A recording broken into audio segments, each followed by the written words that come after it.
The big bad boy of the Indian SUV market has just got a new makeover, and this is the Ford Endeavour Sport that we have with us here today. Now, the Endeavour got an update recently in this year, and that was primarily limited to powertrain changes and the addition of a few new features.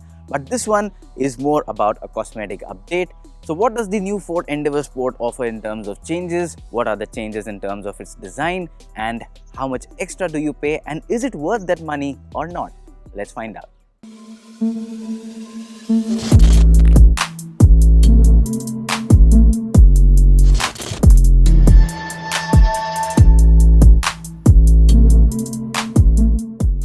As far as design updates are concerned, well, there haven't been any structural changes made to the Endeavour Sport, but it is primarily the black treatment that has been given to the vehicle to give it a more dynamic and a macho look.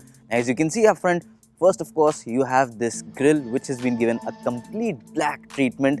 Then there are these LED headlamps which now feature smoked interiors. Now the smoked headlamps of course add a lot to the dynamism of this car and the raw butch appeal that it has. Beyond that, you can see again the skid plates at the front and at the rear too have been given the dynamic black treatment. That's not all. On the side too you have many more changes, and that of course includes a lot of black. So the side steppers have been given a black treatment. Yes, of course the ORVMs, the outside rear view mirrors, again those have also gone black. And then the alloy wheels, they too have gone completely black. And what all of this black does is it gives the Endeavour Sport a little bit more zing, a little bit more of that butch raw appeal. And that is precisely what a lot of buyers in this segment target.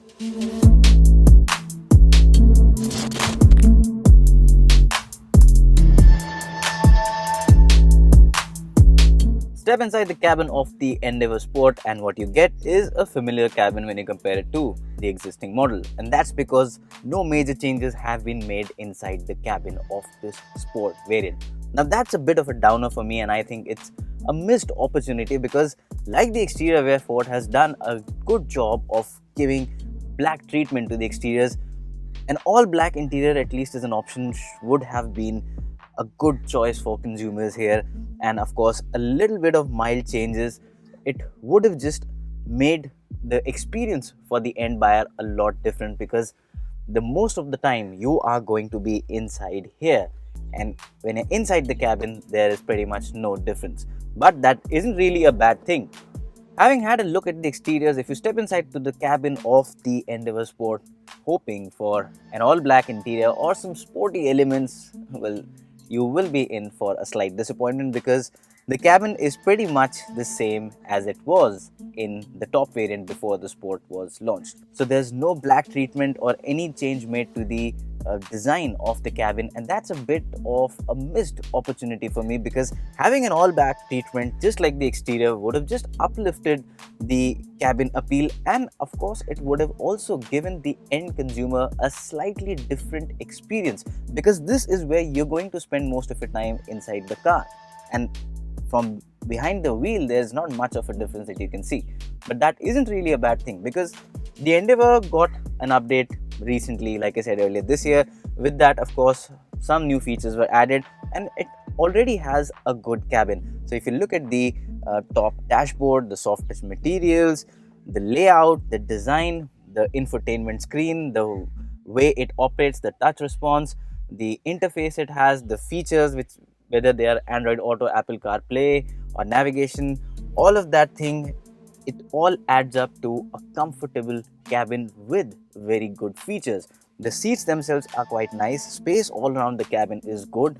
The middle row offers good comfort and space. Even the last row is decent, and it is decent enough for people with short height for a short duration or for kids. There's a panoramic sunroof to of course give you more of an airy feel inside the cabin. So there's not really much of a shortcoming inside the cabin as far as space, comfort or features are concerned. Just that maybe a black treatment would have made things a lot better. Keeping in sync with times, of course, the Endeavour Sport comes with Ford Pass, which means using this technology you can do a bit of stuff from your smartphone. So remotely starting or switching off your engine, checking vehicle data. All of that can be done from the smartphone, just like it is possible for many other cars. That said, do keep in mind the Endeavour Sport is not a fully connected car. Unlike its upcoming rival, the MG Gloster, this is not a car which comes with an embedded SIM and full data and internet capabilities. It is just that the Ford Pass allows you to access some features using the smartphone, and that just makes things a little better.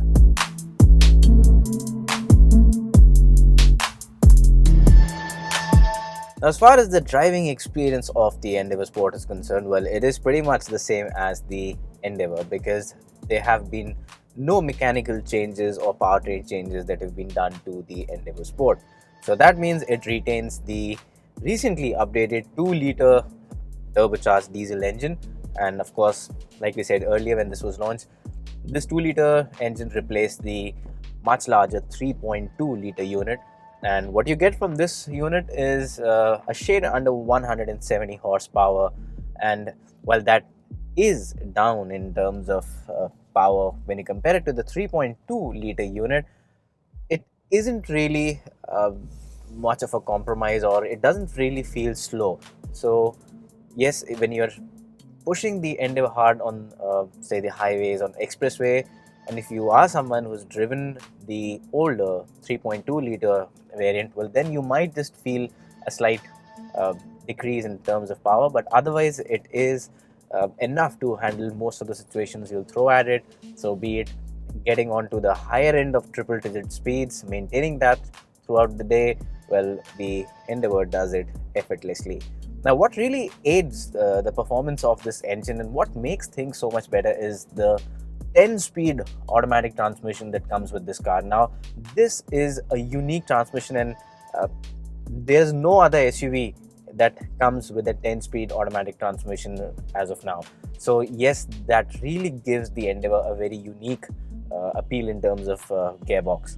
Now, one of the key benefits of this combination of a 10-speed automatic gearbox with a downsized 2-liter turbocharged diesel engine is that efficiency is much better than the older unit. So now with the 10 ratios and a smaller engine, the Endeavour goes longer for every drop of diesel you put in it.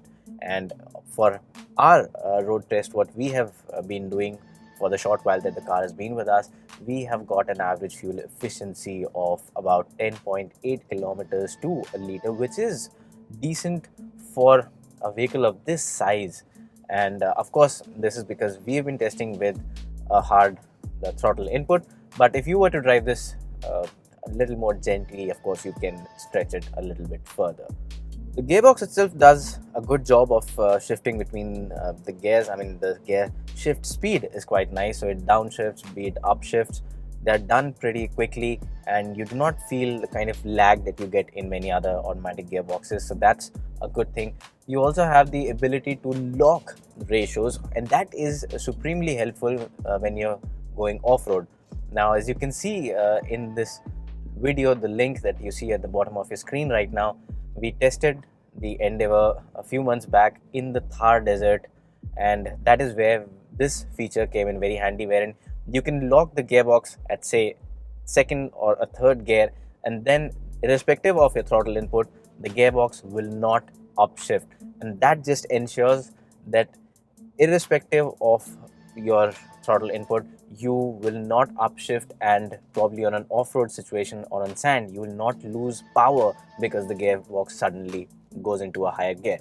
With that out of the way, well, let's talk about the off-road capabilities, because that is an area where the Endeavour has always been very strong at. And again, the Endeavour Sport, like I said earlier, is just a cosmetic update. So yes, it continues to have the same high off-road credentials that you would associate with the Endeavour. So it has terrain response management system, and that means you can toggle between various modes such as snow, sand, rock, and that just changes a lot of parameters in the powertrain and allows you to exploit the power and lay it down better as per the surface that you're going upon. There's also a 4x4 low ratio, and what that means is that when the going gets really tough, the Endeavour will still not let you down. So yes, off-road capabilities again a strong point for the Endeavour. And as far as ride and handling is concerned, the Endeavour with its last update became a little bit more comfortable because, like I said earlier, I've found the suspension to have become a little softer. The ride quality has eased up, and that means the potholes and all the surface undulations, they're just soaked in a much better manner than the earlier Endeavour by the suspension, and that means you get great ride quality. Handling again, straight line stability is not a problem at all. So even at higher triple digit speeds, you will not find the Endeavour to be wavering off its line, or even under panic braking, it comes to stop in a reassuring manner. Where it does face a slight issue is around corners, and I mean, that's really not a surprise given the size and weight of the Endeavour and the kind of ride height it has. So if you try and push it too hard around corners, well, you will notice a lot of body roll, and again put it through a series of turns, and the Endeavour doesn't really like to go through quick changing turns. But that isn't really what the SUV is made for. For everything that the Endeavour aims to be and wants to offer to a potential consumer, the Endeavour does it very much in style, and the Endeavour Sport just makes the package better. But that's not really a bad thing, because the Endeavour has been one of the best vehicles when it comes to performance and continues to do so still with this recent update. And that, ladies and gentlemen, brings us to the roundup, the final part where I tell you what is the kind of value that you get with the Endeavour Sport. Now, priced at rupees 35.10 lakh ex showroom, this is the most expensive Endeavour variant that you can buy, and that's the Sport. Now, we've been talking about a lot of black, and also you might think it's only black, but that's not the case. The Endeavour Sport is also available in white and silver shades. So there are three colors in which you can choose the Sport trim. Now, if you compare it to the formerly top variant in the Endeavour lineup, what you pay for the Sport is a premium of rupees 65,000. And for that extra rupees 65,000 that you pay, do you get enough value or not? Well, it's purely subjective, because the changes that have been made to the Sport variant are mostly cosmetic in nature, and I personally believe that it would have been a little better if Ford India could have played around with the cabin a bit, maybe given a few color combinations and maybe a few detailing or small bits inside the cabin that would have just brought a little more life to the existing cabin. Now, but like I said, again, styling changes, and if you are someone who likes the way the Sport variant looks, and in probably any of the three shades that it's being offered in, if you like that way, I don't think 65,000 rupees is much of an amount to consider when you're buying an SUV that costs rupees 35 lakh ex showroom and probably closer to 40 lakh on road. So yeah, it's not much of a question when it comes to in terms of being value for money or not. It's just about what's your style statement, and if the Sport variant goes along well with the kind of style statement you want to make with your vehicle, then of course the Sport makes good sense. It is a good looking vehicle, and like I explained through this video and in my earlier videos, the Endeavour, in my opinion, as of now, is the best SUV in its segment on sale right now.